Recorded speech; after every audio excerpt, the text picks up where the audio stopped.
कथा देई कथा रखिले केंद्र रेल मंत्री अश्विनी वैष्णव। बड़म्बा नरसिंहपुर को खूब जल्दी गड़ब रेल। आठगड़ बड़म्बा नरसिंहपुर चंपेश्वर देई कंटिलो नीलमाधव पीठ और खंडपड़ा को गड़ब ट्रेन। एने नरसिंहपुर स्थित बीजेपी कार्यालय रे बीजेपी नेता विजय दलबेहरा निजर नेतृत्व रे केंद्र मंत्री को शुभेच्छा जणाइथिले बीजेपी कर्मी। नरसिंहपुर बड़म्बा को रेल प्रकल्प अनुमोदन होइथिबारु बीजेपी कर्मी और साधारण जनता मध्य उत्साह। बीजेपी संयोजक मनोज पंडा शुभेच्छा ये अंचल आवश्यकता दृष्टि भारतीय जनता पार्टी जनप्रिय नेता बड़म्बा निर्वाचन मंडल नेता विजय दलबेहरा एवं आमर मंडल सभापति माने वरिष्ठ कार्यकर्ता अश्विनी वैष्णव पाखरे माननीय मंत्री पाखरे गोटे दाबी रखिलु जे बड़म्बा नरसिंहपुर को रेल संयोगीकरण करा जाओ।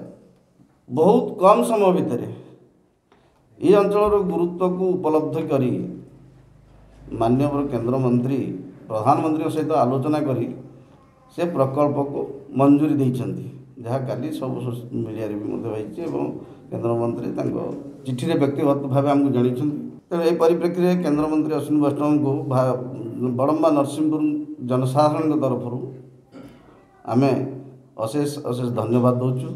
आ ये कार्यक्रम में ये जो प्रकल्प मंजूरी पाई आमर एठिकार नेता विजय कुमार दलबेहरा तांकर जो निरंतर प्रयास जारी रखिते बारंबार केंद्र मंत्री को जोगाजोग करी तांको उपरे ये अंचल समस्या तांको अवगत करी जो प्रभाव करी ये प्रकल्प मंजूरी करिसेंती तांको मध्य बड़म्बा नरसिंहपुर जनसाधारण तरफ आम अभिनंदन जनाऊँ। आउ ये जो सफलता पक्षर आहरी अंचल अनेक लोक हाथ अच्छी। निजीगढ़ सरपंच प्रभाकर मिश्र से व्यक्तिगत उद्यम कर धन्यवाद जनाऊँ।